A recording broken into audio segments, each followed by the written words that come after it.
Prayer for इस्रायलचा वर्धापन दिन साजरा करीत आहोत. हा 15वा वर्धापन दिन साजरा करत असताना दौंड चर्चला जवळजवळ 39 वर्ष झाले असावेत असा माझा अंदाज आहे, किंवा 34 वर्ष. त्या अगोदर केडगाव मुक्ती मिशन ह्या ठिकाणी डॉक्टर शीला गुप्ता होत्या, आणि डॉक्टर शीला गुप्ता आणि केडगावमधल्या काही बहिणी एकत्र जमून इस्रायलासाठी प्रार्थना करायच्या. आणि त्यांनी मग तिवारी पाळक साहेबांनी त्यांची भेट झाल्यानंतर विचारलं, तुम्हाला ह्याविषयी काय माहीत आहे का? तिवारी पाळक साहेब म्हणाले, नाही माहिती काय याविषयी. आणि मग त्यांनी त्यांना सांगितलं, आणि त्यानंतर दौंड चर्चमध्ये मला वाटतं 1990 किंवा 94 साली जून महिन्यामध्ये प्रेयर फॉर इस्रायलची सुरुवात झाली. आणि तेव्हापासून आजपर्यंत Daund church of Christ Daund ह्या ठिकाणी ही सेवा चालू आहे. आपल्याकडं सुरू होऊन 15 वर्षापूर्वी आपणाकडं ह्या सेवेची आपण तसं वैयक्तिक आपण करत होतो, पण मंडळी म्हणून आपण 15 वर्षापूर्वी ह्या सेवेची सुरुवात केली, आणि तेव्हापासून आजपर्यंत ही अबाधित चालू आहे. मंडळीतले अनेक जण दररोज इस्रायलाच्या शांतीसाठी प्रार्थना करतात, आणि देव त्या सर्वांना आशीर्वाद देणार आहे आणि देत आहे ह्याची खात्री आहे. आज 15वा वर्धापन दिन साजरा करत असताना बरेच जण सारखे माझ्या शॉलकडे बघत आहेत. काढणार आहेत, चिंता करू नका, कारण की घालून काही संदेश देणार नाही.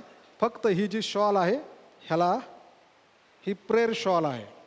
ही माझ्याकडची जी आहे ही याजकाची आहे, कारण की ह्याच्यावरती असणारे जे गोंडे आहेत. त्यानंतर मागच्या बाजूला इकडं इब्री भाषेमध्ये लिहिलेलं आहे, मध्ये स्टार ऑफ डेव्हिल, दोन बाजूला 2 मिनर्वा आहेत, आणि बरंच काही लिहिलेलं आहे. ब्लू, गोल्डन, व्हाईट याच्यामध्ये आहे. आणि ज्यावेळेस ही प्रेयर शॉल कशी पण वापरता येत नाही, ती वापरत असताना तिला सिस्टम आहे. ज्यावेळेस जो कोणी प्रार्थना करतो तो प्रार्थना करत असताना त्याने प्रेयर शॉल वापरत असताना अशी घ्यायची. हे लिहिलेलं समोर आलं, आणि समोर आल्यानंतर ह्याचे 2 गोंडे आहेत ना तालीत, आणि ह्या तालीची संपूर्ण अंग झाकायचं आणि मग प्रार्थना करायची. माझ्यासमोर इथं जे आहे हे जे लिहिलेलं आहे ना, इथं लिहिलेलं आहे इब्री भाषेमध्ये देवाचा अभिषिक्त, देवाचा निवडलेला. आणि सदैव हे गोंडे धरायचे, प्रार्थना करायची. ख्रिस्ती प्रार्थनेत आणि यहुदी प्रार्थनेत फरक आहे. तो प्रार्थना करत असताना जो कोणी आहे तो आपल्यासारखा खाली बसून, मांडी घालून, गुडघ्यावर स्तब्धरण करत नाही. तो मनुष्य नेहमी स्वतः हलत राहतो आणि प्रार्थना करत राहतो. ते मस्तक का झाकतात? काही वर्षापूर्वी आपल्याकडे डेव्हिड आला होता, आणि बरेच लोक म्हणाले ह्याने डोक्यावर टोपी घातली, आम्ही पण चौघांनी घातली आज, है ना. कारण की परमेश्वर ज्यावेळेस इस्रायलाकडे पाहतो त्यावेळेस सर्वसमर्थ देव इस्रायलाला म्हणत असताना म्हणतो की इस्रायल, मी तुझा पती आहे आणि तू माझी वधू आहेस. त्या अनुषंगाने नवीन करारामध्ये आल्यानंतर संत पाऊल त्याविषयी लिहित असताना लिहितो की ख्रिस्त मंडळीचे मस्तक आहे आणि मंडळी ख्रिस्ताची वधू आहे. आणि म्हणून पुढे गेल्यानंतर मग तो लिहित असताना पुढच्या गोष्टींविषयी लिहितो. बोलता बोलता मी ॲक्शन करत आहे, लक्षात ठेवा, अशी शॉल घडी करायची असते. मग बोलत संत पाऊल म्हणतो, स्त्रियांनी प्रार्थना करत असताना आपलं मस्तक झाकलेलं असावं. आणि जुन्या करारामध्ये सर्वसमर्थ देव तो म्हणत असताना म्हणतो की हे जे आहे ही तुम्ही माझी वधू आहात, आणि मग माझी वधू आहात आणि वधूनुसार मग तुम्ही, म्हणून आपण स्त्रिया चर्चमध्ये मस्तक झाकतो, म्हणून यहुदी लोक किपा लावतात आणि मस्तक झाकतात. देव तुमच्या सगळ्यांना आशीर्वादित करो. आता देवाच्या वचनाकडं लक्ष लावूया. ती घातल्यानंतर गुडघ्याच्या खाली येऊ द्यायची नाही. घडी करत असताना अशी खाली लुळून घडी करायची नाही. अशी उचलल्यानंतर तिला अशीच लांब धरून घडी करायची. म्हणून ती वापरत असताना बरेच नियम आहेत. देवाच्या वचनाकडे लक्ष लावूयात, प्रार्थना करूयात. आणि माझा विश्वास आहे जे इस्रायलासाठी प्रार्थना करत आहेत ते आशीर्वादित लोक आहेत. आज संदेशाचं शीर्षक आहे आजच्या, इस्रायलाद्वारे माझ्यासाठी असणारे देवाचे आशीर्वाद. इस्रायलाच्या द्वारे माझ्यासाठी असणारे देवाचे आशीर्वाद. प्रिय बंधू आणि भगिनींनो, इस्रायल राष्ट्र हे जगामध्ये चालू आहे. सध्या बरंचसं वाद चालू आहे, युद्ध चालू आहे आणि युद्धजन्य परिस्थिती आहे. इस्रायलाच्या अवतीभोवती अनेक वेळेस युद्धाची परिस्थिती सदैव असते आणि म्हणून ते सदैव लोक तयार आहेत. परंतु या परिस्थितीमध्ये काही गोष्टी मिसकन्सेप्शन्स किंवा चुकीच्या गोष्टी जगाला सामोरे येत आहेत आणि मग जग इस्रायलाच्या इतिहासाकडं 10 मे 1948 पासून पाहतं की तेव्हा इस्रायल राष्ट्र स्वतंत्र झालं आणि स्वतंत्र झाल्यानंतर मग तेव्हापासून हे राष्ट्र आहे आणि त्याच्या अगोदरपासून पॅलेस्टिनी लोक त्या ठिकाणी राहत आहेत. इस्रायलाचा इतिहास जर पाहायचा असेल तर साधारणतः आजपासून 4000 वर्ष अगोदर मागं जावं लागेल. त्यावेळेस इस्रायलाचा खरा इतिहास आपल्याला पाहायला भेटेल आणि हा जो इतिहास आहे हा इतिहास आम्हाला अब्रामाच्या करारामध्ये पाहायला भेटतो. सर्वसमर्थ देव याने अब्रामाला सांगितलं की अब्रामा मी तुला घेऊन जात आहे. आणि मग अब्राम ज्यावेळेस तिथून निघाला, अब्राम निघाल्यानंतर हा टप्प्याने प्रवास करत करत हा अब्राम येऊन हारान या ठिकाणी राहिला. हारान या ठिकाणी राहिल्यानंतर तिथं त्याचे वडील 13 मरण पावले आणि 13 मरण पावल्यानंतर मग पुढे देव पुन्हा एकदा अब्रामाशी बोलतो, अब्रामाला पाचारण करतो आणि अब्रामाला पाचारण केल्यानंतर काय झाले, अब्रामाला पाचारण झाल्यानंतर मग देव अब्रामाला 7 अभिवचनं देतो. या प्रकारे मी तुला आशीर्वादित करीन. 3 अभिवचनं अब्रामाची वैयक्तिक आहे. 4थं अभिवचन देवाने सांगितलं उत्पत्तीचं पुस्तक 12वा अध्याय 1 ते 3 किंवा 2 आणि 3 वचनामध्ये आम्हाला ही अभिवचनं पाहायला भेटतात. त्यामध्ये पहिली 3 वैयक्तिक, 4थं अभिवचन जे आहे तो देव म्हणतो मी तुला आशीर्वादित केलं म्हणून तो इतरांसाठी आशीर्वादित हो. मराठीमध्ये लिहिलेलं आहे तू आशीर्वादित होशील, म्हणजे तो ऑटोमॅटिक होशील असा त्याचा अर्थ आहे. परंतु इब्री भाषेचा अर्थ आहे तुला आशीर्वादित व्हायचं आहे, तुला आशीर्वादित होणं गरजेचंच आहे. तू ऑटोमॅटिक होणार नाही, तुला विचार करून इतरांसाठी आशीर्वादाचं कारण होणं गरजेचं आहे. त्यानंतरचे पुढचे 3 आशीर्वाद आहे, मी तुला आशीर्वादित केल्यानंतर तू इतरांसाठी आशीर्वाद झाल्यानंतर तुझ्या संगती लोक ज्या प्रकारे वागतील त्या प्रकारे मी लोकांसंगती वागेल. याविषयी पुढचा 5वा आणि 6वा आशीर्वाद आहे. आणि 7वा आशीर्वाद देव म्हणतो तुझ्याद्वारे पृथ्वीवरील सर्व कुळे आशीर्वादित होतील. आणि तेव्हापासून आजपर्यंत पृथ्वीवरची सर्व कुळे अब्रामामुळं आशीर्वादित होत आहे. आम्ही सर्वजण आज जे देवाचे वचन ऐकत आहोत आमच्यापैकी कोणीही, मला असं वाटत नाही की आम्ही अब्रामाच्या संतानाचे आहोत, इसाकाच्या संतानाचे आहोत, याकोबाच्या संतानामधून आम्ही येत आहोत. आम्ही वास्तविक पाहता अब्रामाच्या कुळाच्या बाहेरचे लोक आहोत. तरी परमेश्वराने 4000 वर्षापूर्वी अब्रामाला जो आशीर्वाद दिला त्या अनुषंगाने आम्ही आज देवाच्या समक्षतेमध्ये आशीर्वादित झालेलो आहोत. कारण देव म्हणतो तुझ्याद्वारे पृथ्वीवरील सर्व कुळे आशीर्वादित होतील. त्या ठिकाणी सांगत असताना सर्व समर्थ देव म्हणतो अब्रामा तुला मी सांगत आहे ते लक्षपूर्वक ऐक. तुझ्याद्वारे पृथ्वीच्या वेगवेगळ्या कानाकोपऱ्यामध्ये आशीर्वाद पोहोचेल आणि हा पोहोचलेला आशीर्वाद मंडळीच्या रूपामध्ये असेल. त्याचं असणारं अभिवचन या ठिकाणी आम्हाला पाहायला भेटतं. आणि म्हणून प्रभू येशू ख्रिस्तावर विश्वास ठेवून ज्यांनी विश्वास ठेवला त्या अब्रामाला विश्वासाच्या द्वारे आपला पिता म्हणतात. परंतु ज्या वेळेस देवाने अब्रामाशी करार केला त्यावेळेस करार करत असताना अब्राम काय जागा नव्हता, अब्राम झोपी गेलेला होता.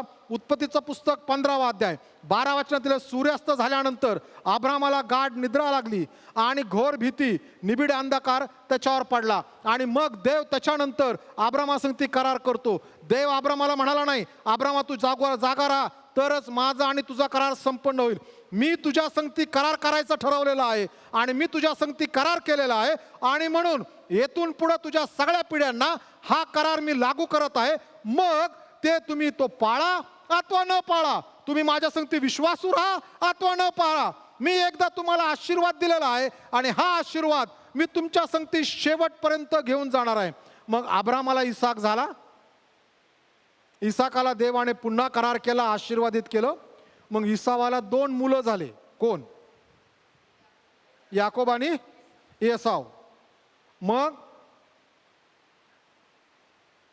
शेवटच्या दिवसांमध्ये इसाक म्हणाला मला आता हरिण खायचंय. आणि मग एसावा तू जाऊन हरिण घेऊन ये. आणि हे ऐकलं कोणी? रिबेकेने ऐकलं. आणि रिबेका म्हणाली याकोबाला याकोबा तू जा आणि तू एक कोरडू धरून आण आणि मी तुला त्या असणाऱ्या करडूचं असं कालवण करून देईल की तुझे वडील खात असताना त्यांना ते हरणाचं कालवण आहे असं वाटेल. मला असं वाटतं जगातली सर्वात सुंदर स्वयंपाकीन कोण आहे तर ही आहे. का? कारण एका प्रकारच्या मटणाला दुसऱ्या प्रकारच्या मटणामध्ये बदलायचं. ज्याला नेहमी हे आवडतं त्यालाही हे समजायला येतं की अरे नाही हे हरणच आहे आणि तो ते खातो. सगळ्यात चांगला जगातला उत्तम शेफ कोण तर ती आहे. आणि तिने दिलं आणि मग याकोबाने ते नेऊन वडिलांना दिलं. पुढचा वृत्तांत माहीत आहे. आणि याकोबाने आशीर्वाद मिळवले. मग पुढं काय झालं? याकोबाला लाबानाकडे कुणी पाठवलं? याकोबाला कुणी सांगितलं तू जा लाबानाकडे? कोणी सांगितलं? रिबेका? माझ्या बायबलमध्ये लिहिलं इसाकाने पण सांगितलं.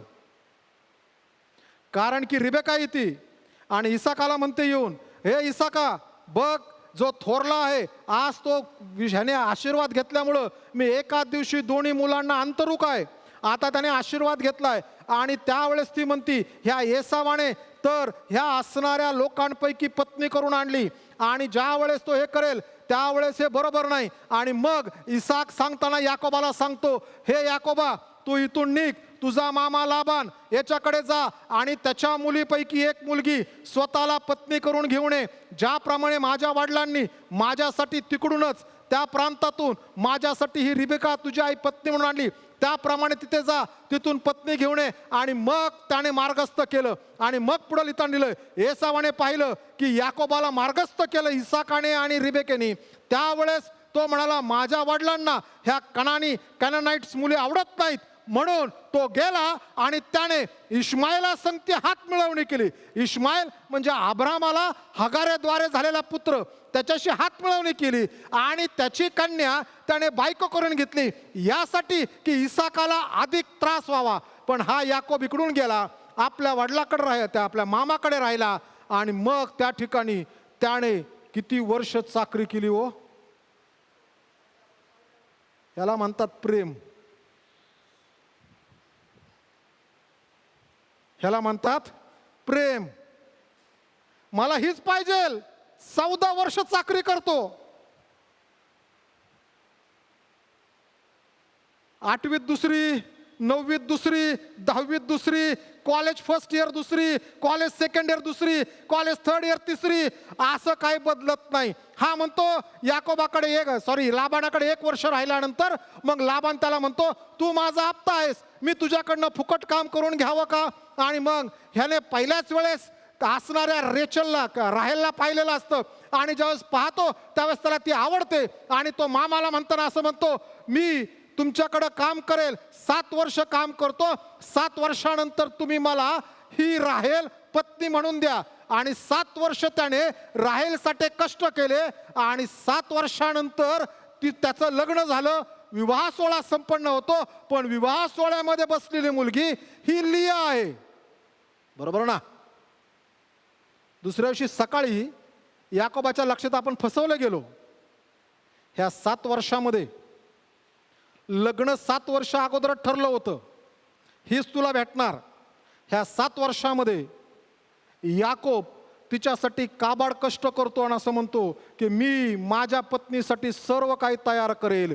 आजच्या काळामध्ये अनेकांना असं वाटतं की एंगेजमेंट झाली की सर्व प्रकारची मुभा भेटली. अजिबात नाही. काही गोष्टी विवाहाच्या नंतरच होणं गरजेचं आहे आणि त्याच वेळेस झालं पाहिजे. आणि म्हणून यौसेफाचं उदाहरण फार चांगलं आहे की यौसेफाला ज्यावेळेस पोटिफराच्या पत्नीने धरलं त्यावेळेस तो आपला अंगरका टाकून तसाच बाहेर निघून गेला.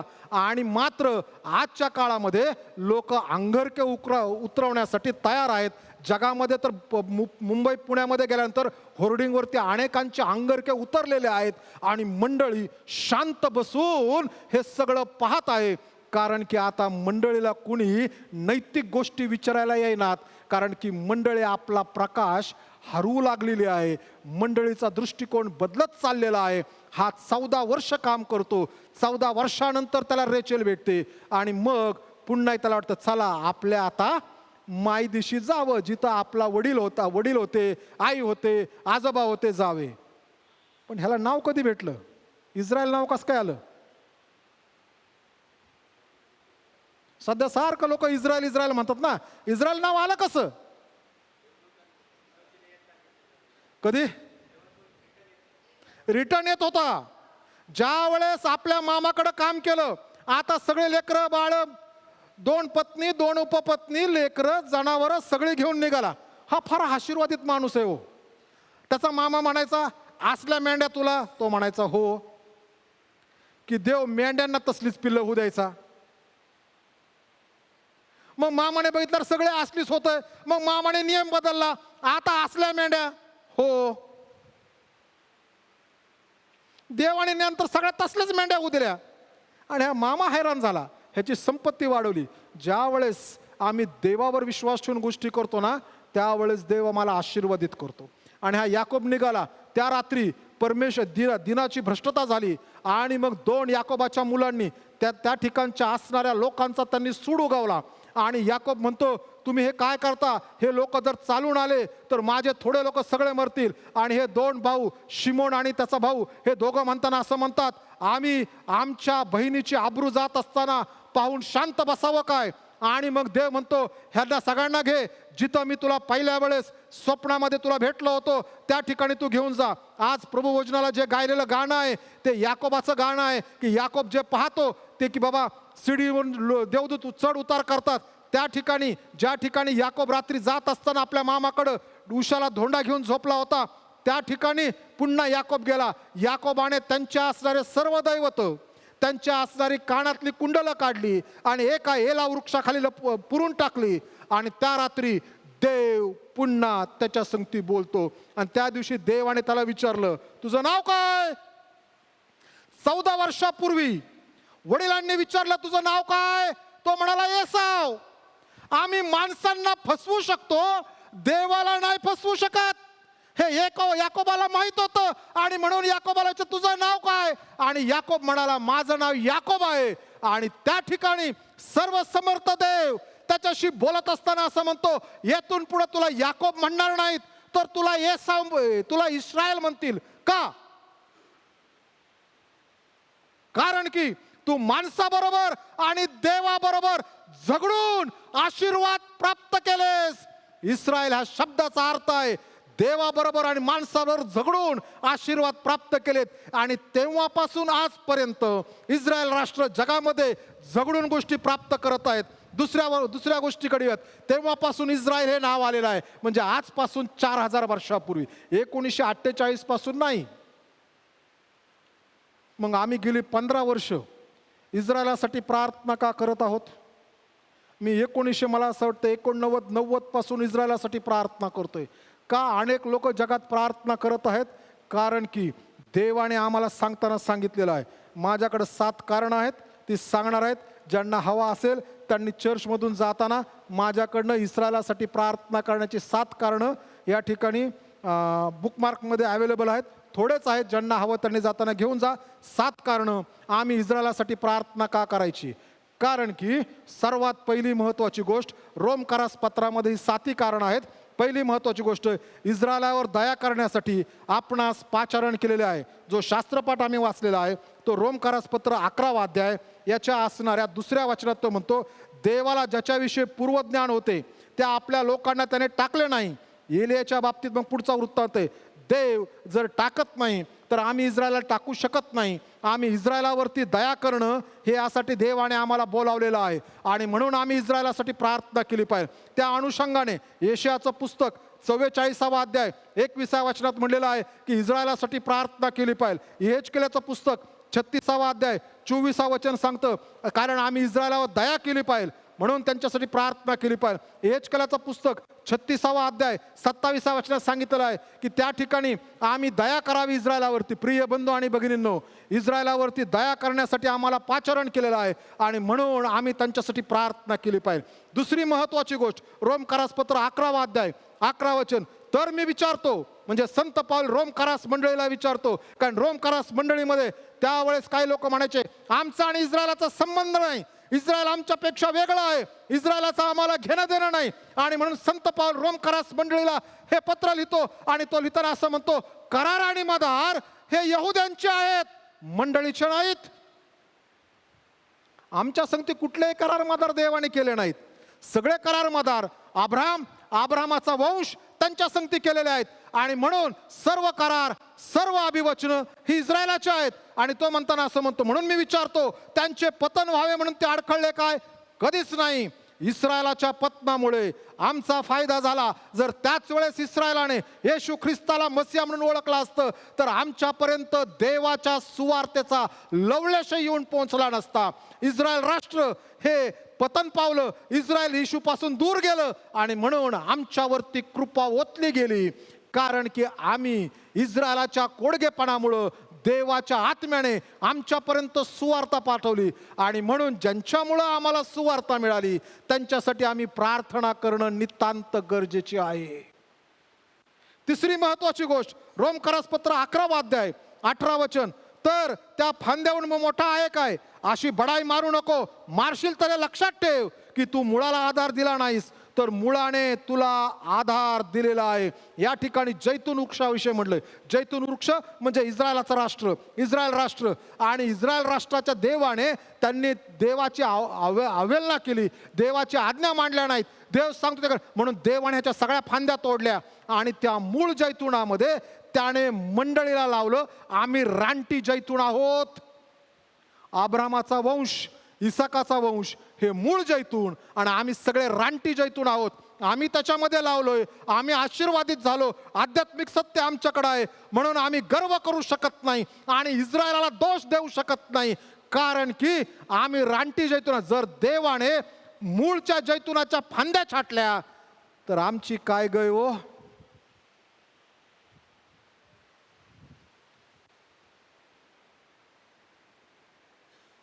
आणि म्हणून इस्रायलाच्या भूतकाळाच्या गोष्टी, इस्रायलाच्या वर्तमान काळाच्या गोष्टी, इस्रायलाच्या भविष्य काळाच्या गोष्टी ह्या आम्हासाठी आशीर्वादाच्या आहेत आणि म्हणून आम्ही इस्रायलासाठी प्रार्थना केली पाहिजे.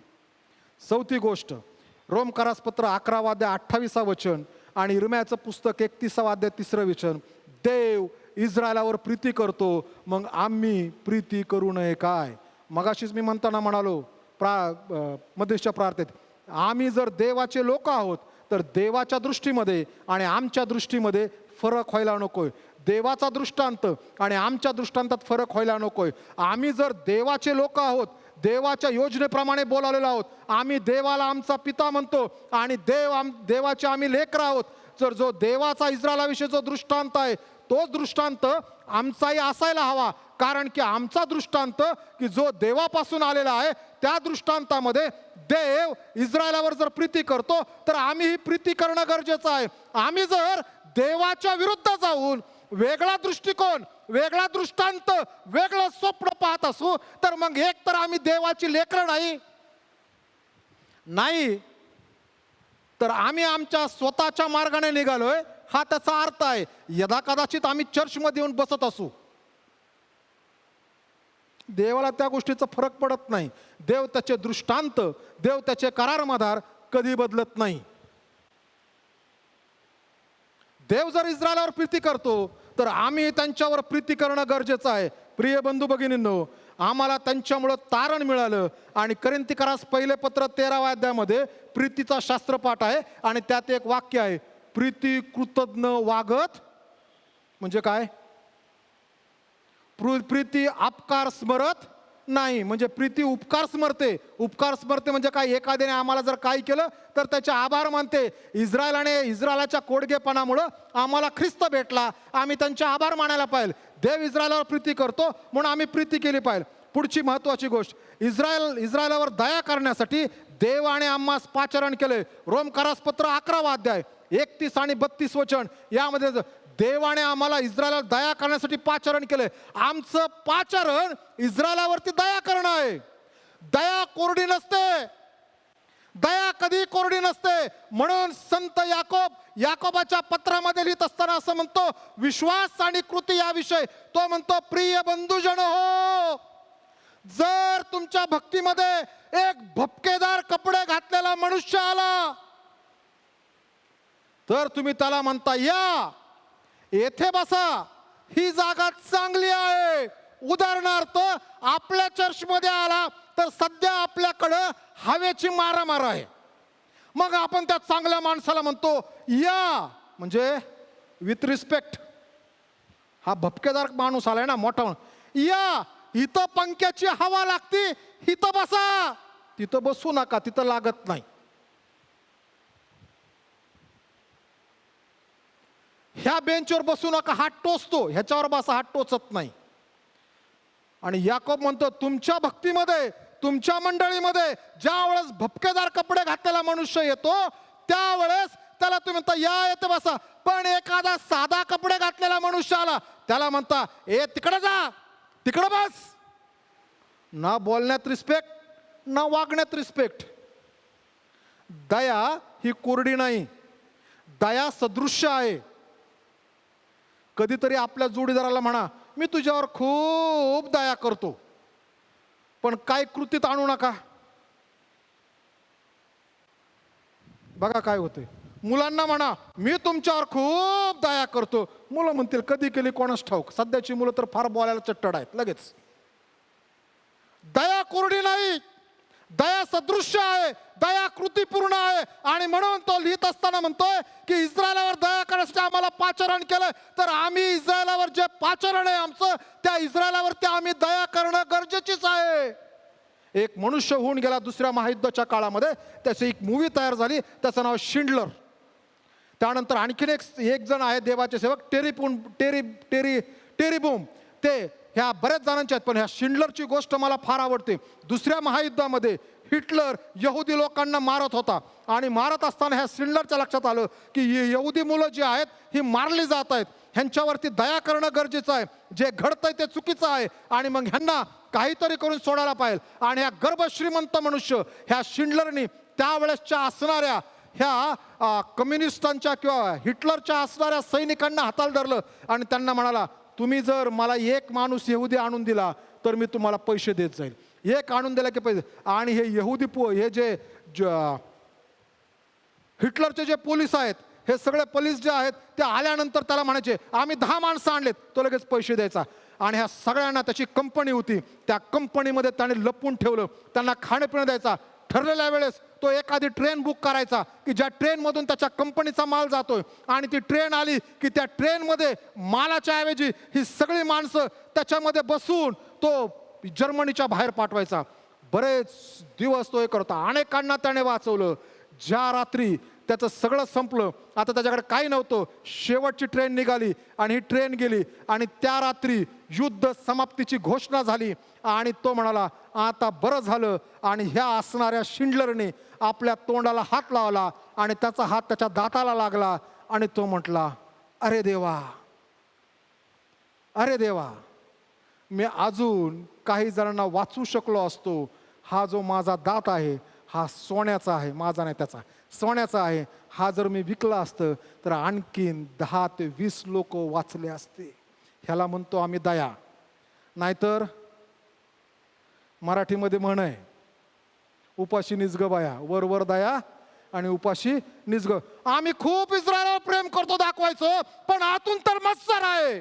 आम्हाला इस्रायलाची गोष्ट आवडतच नाही. आम्ही इस्रायलाच्या विरुद्ध बोलतच राहतो, आम्ही इस्रायलाच्या विरुद्ध वाद घालतच राहतो. आम्ही बायबलपेक्षा माझे विचार, माझी स्वतःची इच्छा, माझी परिस्थिती यावर जास्त विश्वास होतो. मी करू शकत नाही ना, मग दुसऱ्यांनी करू नये. आणि आम्ही इस्रायलावरती कोरडी दया करतो, आणि त्यासाठी आम्हाला देवाला उत्तर द्यावं लागेल, कारण मंडळीला आम्हाला पाचारण इस्रायलासाठी दया करण्यासाठी आहे.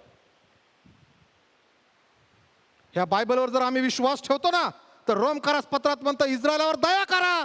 आणि जर आम्ही दया करत नाही तर बायबलच्या विरुद्ध जीवन जगतो, आणि बायबलच्या विरुद्ध जर जीवन जगतो तर मग आम्ही कस काय देवाची मुलं हो. पुढे 6वी गोष्ट, रोमकारास पत्र 11 अध्याय 15 वचन. इस्रायलाच्या द्वारे जगाला विपुल आशीर्वाद मिळत आहेत आणि मिळणार आहेत. म्हणून मी मगाशी म्हणालो सकाळी उठल्यापासून चर्चला येऊपर्यंत आम्ही एक तरी वस्तू अशी वापरली की ज्याच्यामध्ये इस्रायलाचं असणारं योगदान आहे. इस्रायलाची शेती प्रगत आहे.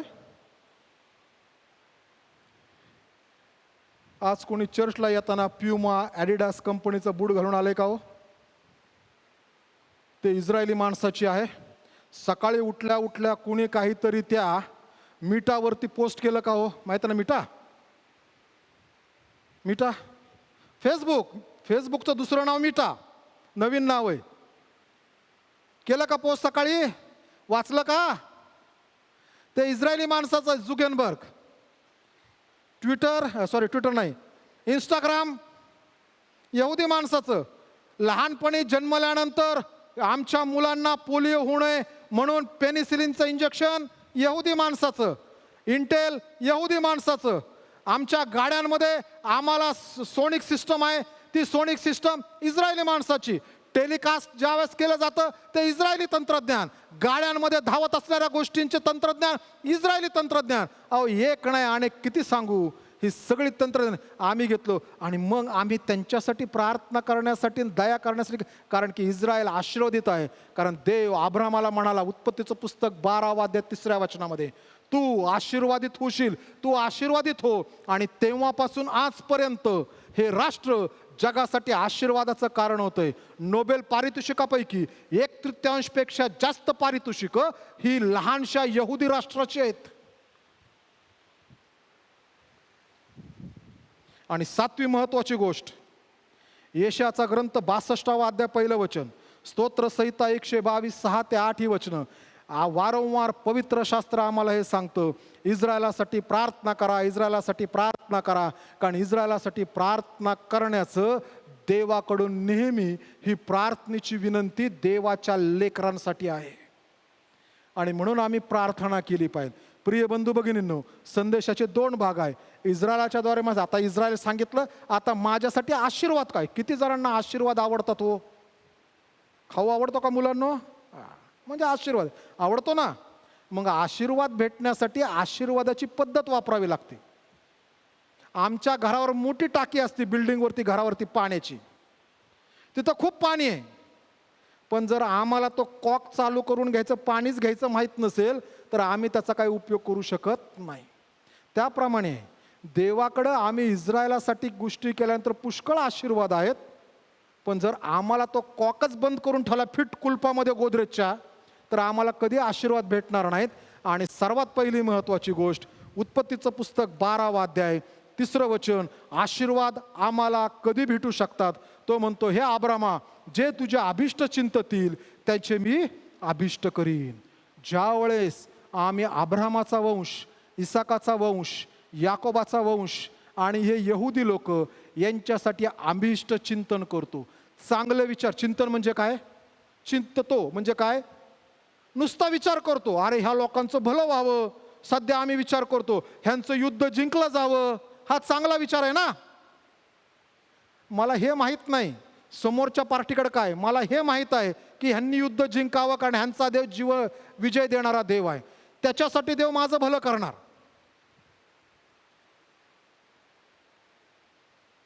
काही दिवसापूर्वी एका माणसाने मला विचारलं, साहेब, गावातला साहेब,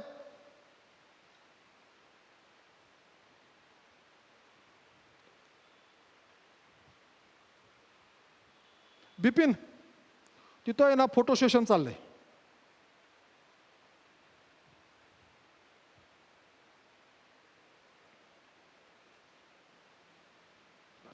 एका माणसाने मला गावातलं विचारलं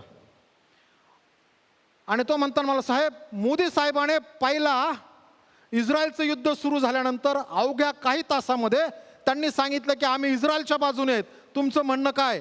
मी म्हणलो, त्यांचं फार भलं होईल, कारण की ते कठीण काळात त्यांच्या बाजूने उभे राहिले. ते म्हणाले, तुम्हाला असं म्हणायचं आहे का की ते पुढचं 3-5 वर्ष टर्म घेईल? ते मला माहीत नाही, पण त्यांचं भलं होईल हे मला माहीत आहे. आणि त्यांच्यामुळं त्यांच्या अवतीभोवतीच्या लोकांचं पण भलं होईल हे मला माहीत आहे. कारण देव म्हणतो, जे तुझे अभिष्ट चिंततील, जे तुझ्या अभिष्ट चिंततील, जर आम्ही इस्रायलाचा चांगला विचार करतो तरच आमचं चांगलं होईल. अन्यथा आमच्या चांगल्या होण्यासाठी काय नाही. माझ्या वैयक्तिक विचारावरती अवलंबून नाही, मी करू शकत नाही म्हणून दुसऱ्यांनी करू नये, ही असणारं इस्रायलासाठीचं अनिष्ट चिंतन आहे, चुकीचा विचार आहे. आणि त्या चुकीच्या विचारासाठी देव देखील आम्हाला चुकीचाच आशीर्वाद देऊ शकतो. दुसरा तिथं काही नाही. चांगला विचार करा, तुमचं चांगलं होईल. इस्रायलासाठी वाईट विचार करा, वाईट होईल. म्हणून मगाशी मी म्हणलो, उपाशी निसगबाया, नुसतं दाखवायचं वरून आम्ही इस्रायल प्रेम करतो, पण जर आम्ही करत नाही इस्रायलाच्या असणाऱ्या दृष्टांच्या मध्ये येतो. म्हणून जर आम्हाला आशीर्वाद प्राप्त करायचे आहेत तर इस्रायलाच्या भल्यासाठी गोष्टी करा, इस्रायलाच्या भल्याचं बोला, इस्रायलाच्या गोष्टी, इस्रायलच्या भवितव्य चांगलं व्हावं म्हणून बोला. बघा, देव आमचं भवितव्य चांगलं करेल. मी आणि पास्टर अमोल परागे आम्ही दोघं जण 2 वर्षापूर्वी बोलत होतो आणि ते म्हणताना म्हणाले, दादा तुमचं चर्च इस्रायलासाठी प्रार्थना करतं, मी पण बरेच वर्षापासून करतं, आपल्याला खूप आशीर्वाद आहेत ना? म्हणलं पुष्कळ आशीर्वाद आहेत. मग जगाने आमच्यासाठी आशीर्वाद थांबवायचा प्रयत्न केला तरी ते थांबत नाहीत, कारण की सर्वसमर्थ देव हा आशीर्वाद देण्यासाठी बसला आहे. देवाच्या नादीला कोण लागेल आणि देवाचा हात कोण धरून म्हणेल की हे देवा तुझा आशीर्वाद द्यायचं तू थांबव? देव म्हणेल मी त्याला आशीर्वाद देतच राहील, कारण की तो इस्रायलासाठी चांगले विचार मांडतो. म्हणून जर चांगलं करायचंय ना, आपल्या कुटुंबाचं चांगलं करायचंय, आपल्या लोकांचं चांगलं करायचंय, तर इस्रायलासाठी चांगला विचार करायला शिका, तर आम्हाला आशीर्वाद होईल. दुसरी महत्वाची गोष्ट म्हणतो, जे तुझे अनिष्ट चिंततील त्याचे मी काय लिहिलंय? अनिष्ट करीन. नुसतं आम्ही चुकीचा विचार केला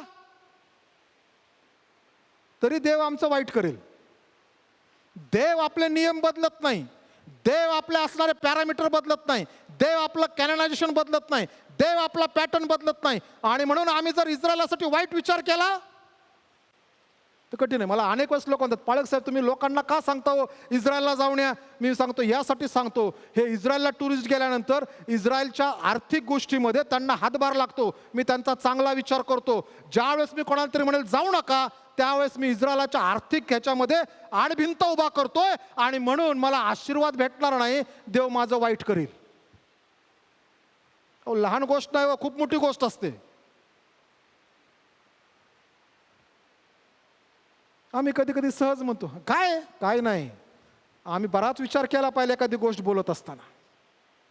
जे तुझे अनिष्ट चिंततील, इस्रायलाच्या अनिष्ट चिंतनांचं देवाने अनिष्ट केले. स्तोत्रसंहिता 103 133 मध्ये स्तोत्रकर्ता म्हणतो, तू बाशाणाचा राजा ओग याला ठार मारलं, तू मोठे मोठे राजे ठार मारले. देव अनेकांना उद्ध्वस्त करतो. त्या असणारे हिटलरचं साम्राज्य देवाने एका रात्रीत उद्ध्वस्त केलं. त्या बाबेलचं राज्य, की ज्या बाबेलच्या राज्यामध्ये तो नबुखदनेस्सर राजा इस्रायलवर स्वारी केली, देवाच्या मंदिरामध्ये असणारी पात्र घेऊन तो बाबेलला गेला. त्याच्यानंतर त्याचा मुलगा राजा झाला आणि ह्या मुलाला असं वाटलं, अरे चला जगातल्या सर्वात चांगल्या पात्रामध्ये मी आणि माझ्या पत्नी, उपपत्नी, माझे सरदार, आम्ही सर्वजण आता दारू पिणार आहोत. आणि त्याने घोषणा केली, जा माझ्या वडिलाने इस्रायलाच्या मंदिरामधून आणलेली सर्व सुवर्णाची आणि चांद्याची पात्र घेऊन या, कारण ह्याला त्यातून दारू प्यायची होती. आणि त्याचं वाक्य संपताना संपते तोपर्यंत त्या भिंतीवरती देवाची बोटं आली आणि देवाच्या बोटीला सुरू केली, मणे मणे तखेल उपारसीन, मी तुला तागडीत तोललंस, तू उणा भरलास. कोणाच्या? देवाच्या नाही, नबुखदनेस्सराच्या. एका बाजूला नबुखदनेस्सर टाकला ताराजूत, दुसऱ्या बाजूला मी तुला टाकला आणि तू तुझ्या बापापेक्षा कमी भरलास. तुझा बाप चांगला होता. बघा त्याने 7 वर्ष रानगाढवासारखं गवत खाल्लं ना. फार भयंकर आहे. 7 वर्ष नखं वाढवायची, केस वाढवायची आणि रानगाढवासारखं जायचं आणि गवत खायचं. देवाने योजलं एका रात्रीत त्या नबुखदनेस्सरासारखा जो वर बसलाय ना तिथून तो खाली उतरून गवत खायला घालतो. आणि त्याच्या मुलाला मी तुला तागडीत तोललंस. पहिली गोष्ट, तुझ्या वडिलांच्या तुलनेत तू कमी भरलास. दुसरी गोष्ट, मी जी पवित्रता दिली त्या पवित्रतेच्या तुलनेत तू कमी भरलास आणि म्हणून मी तुझं राज्य विभागतो. त्याच रात्री देवाने न्याय केला, कारण तो देवाच्या पात्रांसंगती खेळण्याचा त्याने प्रयत्न केला, की जे देवाला समर्पित आहे. म्हणून मी नेहमी म्हणतो सांगत असताना, देवाला समर्पित व्यक्ती, देवाला समर्पित वस्तू आणि देवाला समर्पित सेवा ह्यांना हात लावायचा नाही आणि ह्या सेवे बिघडतील ह्या गोष्टी करायच्या नाही, कारण की देव न्याय करतो. आम्ही कोणाची सेवा बंद करू शकत नाही. करू शकतो का हो? मला त्या गमालेलचं वाक्य फार आठवतं. तो गमालेल म्हणताना काय म्हणतो, ते आणतात ना पेत्र आणि योहानाला धरून, आणतात की नाही, आणि सगळा वाद होतो, हे येशूच्या नावाने शिकव. सगळे म्हणतात ह्यांना बंद करा, असं करा. आणि गमालेल त्यावेळेसच्या लोकांमध्ये प्रतिष्ठित पुरुष, आणि हा उठून उभा राहा, अहो यहुदी बंधुजन हो, अहो माझ्या बंधुजन हो, हे काम जर देवापासून नसेल तर काळामध्ये संपून जाईल. आणि ह्याचा इतिहास आम्ही अगोदर पाहिलाय. परंतु हे जर काम देवाचं असेल आणि आम्ही जर बंद केलं तर त्यासाठी आम्ही देवाचे विरोधी होऊ. म्हणून सेवा बंद करायच्या नाहीत कोणाच्या. देवापासून नसेल तर ते ऑटोमॅटिक बंद होती. आणि कोणाची सेवा आम्ही ऊर्जित अवस्थेत पण आणू शकत नाही, कारण ते देव आणतो. जे तुझे अनिष्ट चिंततील, म्हणून इस्रायलाचं अनिष्ट चिंतन होऊ नये. पुढचा आशीर्वाद आहे, सर्व कुळे आशीर्वादित होतील. आम्ही विचार केला पाहिजे, माझं कुळ आशीर्वादाचं झालंय का हो अब्रामाच्या आशीर्वादामुळं? मग हे आशीर्वाद काय आहेत माहिती आहे का? भौतिक, कौटुंबिक, आर्थिक आणि सर्वात महत्त्वाचा आध्यात्मिक. माणसाने भौतिक आशीर्वाद मिळवले, सामाजिक मिळवले, आर्थिक मिळवले, पण जर त्याच्याकडं आध्यात्मिक आशीर्वाद नसेल तर ह्या सगळ्यांची गोळाबेरीज शास्त्र सांगतं. मनुष्याने सगळं जग मिळवलं पण आपल्या आत्म्याचा नाश केला तर त्याला काय लाभ? आमच्याकडं सगळी जगातली दौलत एका बाजूला असेल, पण तिथं गेल्यानंतर स्वर्गात जर आम्हाला देवाने विचारलं तू कोण, तर ह्याचा अर्थ आमची काही किंमत नाही. काल मी व्हॉट्सॲपवर 2 प्रश्न पाठवले. बरेच जणांनी विचारलं काय, काही लोकांनी असे चित्र टाकले, काही लोकांनी मोठे टाकले, बरंच काय काय आलं. आज 2 प्रश्न सांगतो. आणि प्रश्न ही आहेत की जर समजा आज आम्ही मेलो, मरणार आहे ना, आज नाही कधीतरी, आहे का नाही? तेच म्हणलं असतं, स्वर्गात कोणाला सगळे हातवर झाले असते. मरण म्हणलं की कोण हातवर करत नाही. स्वर्गात सगळ्यांना जायचं पण कसं? मरणाशिवाय. बरं, आम्ही जर स्वर्गाच्या दारात गेलो आणि देवाने पहिला प्रश्न विचारला, मी तुला माझ्या स्वर्गात का घेऊ, तर माझं उत्तर काय असेल? हा पहिला प्रश्न.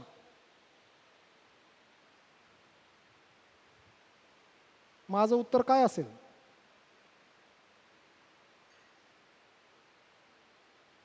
आणि दुसरा प्रश्न, देव जर मला म्हटला तुझं आणि माझा पुत्र येशू ह्याचं काय नातं आहे ते मला सांग, तर माझं काय उत्तर असेल? दोन्ही नाण्याच्या 2 बाजू आहेत. आम्ही विचार केला पाहिजे. स्वर्गात सरसकट देव घेणार नाही. मी चर्चला येतो, चर्चला अमुक करतो, चर्चला तमुक करतो, असं करतो तसं करतो म्हणून. मगाशी मुलांनी एक सुंदर गीत गायलं, स्वर्गाच्या राज्यात मी चाललो तारणाच्या ओढीत, तारणाच्या ओढीत. नोहा पण तेथे असणार, तारू तेथे. तारू काय नोहाचं? नोहाचा आणि तारवाचा काय संबंध? नोहाला देवाने सांगितलं, नोहाने तारू बांधलं, तो, त्याची पत्नी, 3 मुलं, 3 सुना, 8 जण वाचले. आणि त्याच्या संगती जगातले आत्ता दिसत असणारे पशु, पक्षी, प्राणी, जलचर, सरपटर सगळे वाचले. आणि तरी तिथं म्हटलेलं आहे, नोहा तिथं दिसेल, तारू तिथं नाही. आमच्या कृतींमुळं आम्ही स्वर्गात जाणार नाही. आमचं तारण झालेलं असेल तर आम्ही स्वर्गात जाणार. मग दुसरा माणूस काय? मोशे. मोशे पण ते असणार काठीत. मोशेच्या काठीने खूप उपक्रम केलेत, बरीच चिन्ह केली. आणि देव म्हणतो मी चिन्ह चमत्कारामुळं आणि तू केलेल्या सेवेमुळं, तू केलेल्या कार्यामुळे मी तुला स्वर्गात घेणार नाही. एकदा एक ठिकाणी बसलो होतो, संदेशाला गेलो होतो आणि मी लॅपटॉपवर काही काम करत होतो. एक त्या चर्चमधला एक माणूस आला, पास्टर काय चाललंय? म्हटलं थोडं काम चाललंय. म्हटलं माझं. बरं बरं बरं, विशेष आहे का? काय नाही म्हटलं, तुम्ही बसू शकतो. बसला. आणि मग त्याने त्याच्या एका माणसाला बोललं, अरे पास्टर सांगते एक माझा फोटो काढ. मी विचारलं का? मी काम करतो का? मी माझं चालू आहे काम का? तो म्हणला नाही, तुमच्या संगती फोटो काढला ना स्वर्गात गेला, देवाला दाखवलं, बघ ह्याच्या संगती मी फोटो काढलाय. अरे म्हणलो माझ्यामुळे तुला स्वर्गात कोण घेणार नाही. मला वाटतं 12-15 वर्षापूर्वी दीपकला स्वप्न पडलं होतं क्लबरूम विषयी. तेव्हापासून सगळी इकडे शिफ्ट केलीत मी. त्या स्वप्नामध्ये दीपकने बघितलं होतं सगळं चर्चवर चाललंय आणि क्लबरूमच खाली राहिलंय. त्याच्यानंतरच्या रविवारी मी काही न सांगता लोक इकडे मला दिसायला लागली. ओके, हसायचा विषय जरी गेला, प्रिय बंधू भगिनींनो, काय माझं कुळ आशीर्वादित आहे का? अब्रामामुळे ते आशीर्वाद माझ्याकडे आलेत का? पैसा आशीर्वाद नाही, आरोग्य आशीर्वाद नाही, मान मर्यादा पद आशीर्वाद नाही, आध्यात्मिक सत्यता समजणं, आध्यात्मिक जीवनात वाढणं हा आशीर्वाद आहे. तो आहे का? आज मेल्यावर स्वर्गात जाईल का? ही माझ्याविषयी खात्री आणि नोहासारखं म्हटलेलं आहे. नोहाने त्याचं आणि त्याच्या कुटुंबाच्या तारणासाठी प्रयत्न केले. माझं कुटुंब जाईल का स्वर्गामध्ये? का अशी इच्छा आहे? नको बाबा, ह्या बाबाने मला आयुष्यभर, मग आमच्या लग्नाला 26-27 वर्ष होतील, 27 पुढच्या वर्ष होतील, ह्या बाबाने मला 27 वर्ष त्रास दिलाय, मी एकटीच जाते, हा बाबा काय नको मला स्वर्गात. म्हणून मी आपल्या जोडीदारासाठी प्रार्थना करत नाही का की ह्याचं तारण व्हावं, माझं कुळ आशीर्वादित, माझी मुलं स्वर्गात मला नको आहेत का? माझे नातेवाईक नको आहेत का? माझी सासू नको आहे का? माझी नणंद नको आहे का? माझी भाऊजं नको का? माझे सासरे नको आहेत का? माझा धीर नको आहे का? माझी सून नको आहे का? का मला एकट्यालाच जायचं? यवतमाळला शिकत असताना एका ठिकाणी गेलो, चर्चमध्ये एक संदेश होता, आणि तो माणूस म्हणताना म्हणाला, पास्टर एक गोष्ट सांगू का, माझं आणि त्या माणसाचं जमत नाही. मी म्हटलं जमून घ्या ब्रदर. म्हणला त्याचं मरेपर्यंत तोंड बघणार नाही. मी म्हटलं मग तुमच्या अगोदर जर तो मिळाला तर त्याच्या मैतीला जाणार नाही. मी म्हटलं तो मिळाला आणि पहिला स्वर्गात गेला, तुम्ही नंतर मिळालात आणि स्वर्गाच्या दारातून तो दिसला तर देवाला म्हणणार आहे का देवा हा स्वर्गात मी येत नाही? मग स्वर्गाशिवाय दुसरं ठिकाण आहे काय? तिथं जावं लागेल. आम्ही जगात आहोत तोपर्यंत लोकांशी क्षमा मागून गोष्टी नीट करून घेतल्या पाहिजे, तर आम्हाला अब्राहमाचे आशीर्वाद भेटतील. पुढं स्तोत्र संहिता 122:7 तिथे तुझ्यावर प्रीती करणाऱ्याचे कल्याण असो. आम्ही इस्रायलावरती, यरुशलेमेवरती प्रीती करायला शिकायला पाहिजे. आणि प्रीती नेहमी सदृश्य आहे. प्रीती कधी अदृश्य असते का हो? आईने म्हणायचं बाळा मी तुझ्यावर खूप प्रीती करते, उपाशी झोपतासाच. ही मुलं फार हुशार आहेत. मागच्या आठवड्यात ख्रिसमसचं गाणं गायलं, ते आईबापाला हिंड देतात चर्चमध्ये बसलेला, ख्रिसमस आलाय, खर्च लागणार आहे आमचा, शर्ट कपडे काय घ्यायचे. दरवर्षी ऑक्टोबर महिन्याच्या शेवटी आणतातच गाणं एक. गेले 7-8 वर्ष झालं मी बघतोय. पप्पा ख्रिसमस आलाय, व्हेरी गुड व्हेरी गुड. हाय ते जुनं शेड घाल. ते मला काय करायचंय? आमची प्रीती, इस्रायलावर प्रीती करा, आम्ही करतो का हो? उदाहरणार्थ आम्ही आमच्या जोडीदारावर, आमच्या मुलावर प्रीती करतो. आमच्या मुलाविषयी एखाद्या माणसाने येऊन भलतं सलतं बोललं, आम्ही काय म्हणतो? व्हेरी गुड व्हेरी गुड, माझा मुलगा असाच आहे. अहो लगेच आम्ही त्याची कॉलर धरायला तयार होऊ, त्याला उत्तर द्यायला तयार होऊ. आणि मग आम्ही इस्रायलाविषयी इतके शिथिल कसे? ज्यांच्यातून आमचा तारणा आला, ज्यांच्यातून आम्हाला शास्त्र मिळालं, ज्याच्यातून आम्हाला मान सन्मान मिळाला, ज्याच्याद्वारे आमचे पूर्वजांना सार्वकालिक जीवनाचा अधिकार मिळाला, आम्हाला मिळाला की नाही हे ज्याला त्याला माहित आहे. मी काय कोणाचा न्याय करण्यासाठी तो उभा नाहीये. ज्याला त्याला माहित आहे मला अधिकार मिळालेला आहे की नाही स्वर्गात जायचा आणि तारणाचा, माझं तारण झालेलं आहे की नाही. शास्त्र वाचन, प्रार्थना, उपवास, दान धर्म केल्याने कोणाचंही तारण होत नाही. हे तारण झाल्यानंतर आमच्या बेनिफिटच्या गोष्टी आहेत. कारण संत पाऊल म्हणतो जर माझं तारण झालं असेल तर तारणासंगती नियमशास्त्र मला आशीर्वादाचं आहे. प्रार्थना केल्यानंतर म्हणतो येशूला, वधस्तंभावरच्या येशूला, पुनरुत्थित ख्रिस्ताला स्वीकारल्याशिवाय आमचं तारण होत नाही, पापक्षमा होत नाही. प्रिय बंधू भगिनींनो, असं होऊ नये की आमचं जीवन आयुष्यभर ख्रिस्ती म्हणालो, चर्चकडे आलो, सगळं काय केलं, परंतु शेवटी ज्या वेळेस देवाने त्या यार्दनेतला धोंडा बाहेर काढला आणि पुसल्यावर देव म्हणाला अरे आयुष्यभर माझ्या लोकांसंगती राहिला, पण तुला पापक्षमा समजली नाही, माझा असणारं पाचारणाच्या विरुद्ध काम केलं.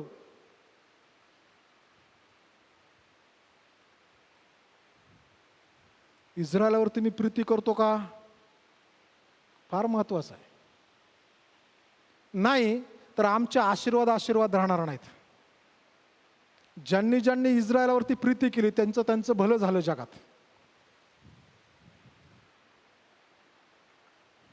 आणि म्हणून प्रिय, जर आशीर्वाद हवेत तर इस्रायल लोकांचं, अब्राहमाच्या वंशाचं चांगलं, त्यांच्याविषयी चांगला विचार करायला शिका.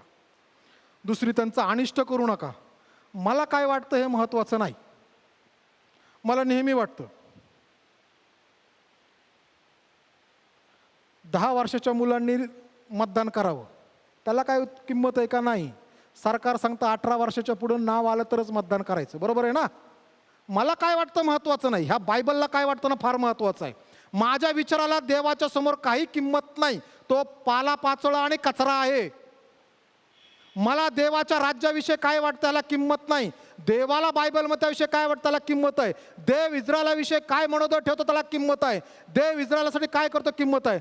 बाळासाहेबांसाठी मी प्रार्थना करत होतो, ते इस्रायलचा म्हणलं पाळकसाहेब माझ्या पायाला जखम आहे, आणि इस्रायलला जाऊन आल्यानंतर पण वर्षभर प्रार्थना करतो, हे देवा त्यांच्या पायाची जखम भरून देत. कारण ते म्हणजे पाळकसाहेब एक दिवस आड जाऊन ड्रेसिंग करावं लागतं, सारखंच जावं लागतं. आणि वर्षभरानंतर मी बाळासाहेबांना बाळासाहेब जखम किती भरली आता? आणि ते म्हणले मी तुम्हाला सांगितलं नाही का?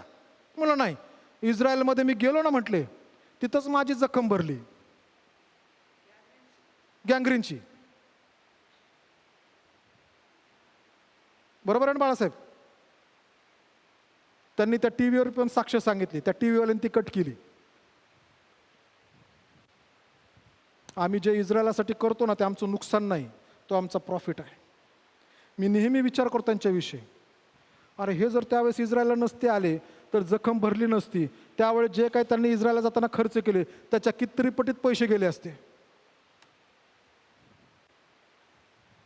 आम्ही प्रीती करायला शिकायला पाहिजे इस्रायलावरती. इस्रायलाच्या गोष्टीसाठी आणि इस्रायलाच्या सेवेसाठी आडखाटी आणायला नको आहे. आणि म्हणून प्रिय बंधू भगिनींनो, समारोपाला आल्यानंतर पहिली महत्त्वाची गोष्ट, आम्ही इस्रायलासाठी प्रार्थना केली पाहिजे, रोज केली पाहिजे. बघा देव आशीर्वाद देतो की नाही. दुसरी महत्त्वाची गोष्ट, इस्रायलासाठी चांगले विचार ठेवा, त्याचा अभिष्ट चिंतन करा. ते देव बघेल त्याचा अभिष्ट करायचं की नाही, पण आम्ही अभिष्ट चिंतन केलं पाहिजे. तिसरी महत्त्वाची गोष्ट, इस्रायलासाठी पुरस्कृत असणाऱ्या सेवेंना प्रोत्साहन द्या. जर त्यासाठी आम्हाला सहकार्य करता येत असेल तर सहकार्य करा. त्याच्यासाठी जे काय मी उभा राहून करू शकतो ते करा, कारण की ते केल्याने आम्हाला आशीर्वाद प्राप्त होतील. ज्या सेवा इस्रायलासाठी आहेत त्याला आडवं पडू नका, उलट्या त्या कशा वाढतील बघायला पाहिजे. आणि शेवटची महत्त्वाची गोष्ट, प्रार्थनापूर्वक ज्यांना देव म्हणतो ये बाबा माझ्या भेटीला, माझा देश बघायला, तिकडं जाऊन या.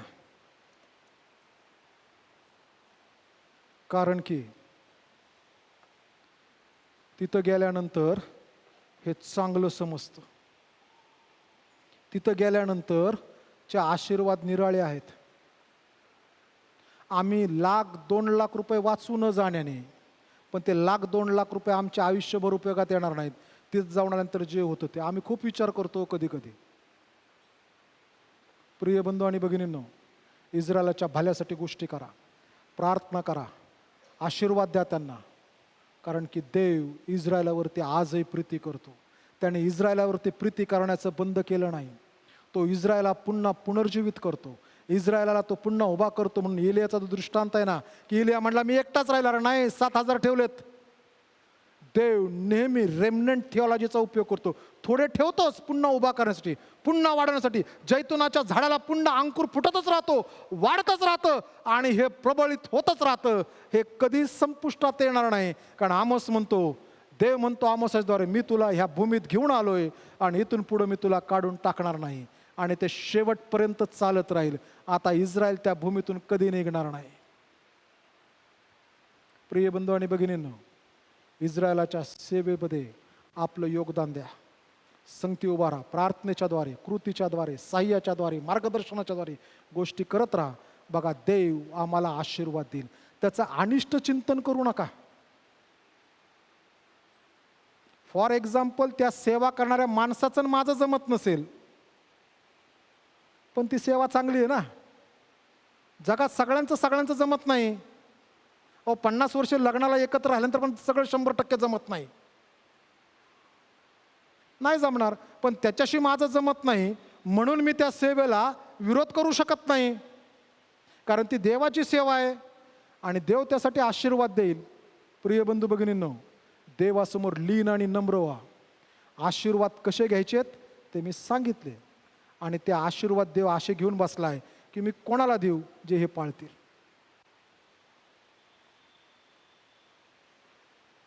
कारण की देवाची कृपा आम्हाला सर्व परिस्थितीमध्ये चांगलं करण्यासाठी पुरेशी आहे. ज्यावेळेस आम्ही इस्रायलासाठी प्रार्थना करतो, देवाची कृपा मागतो.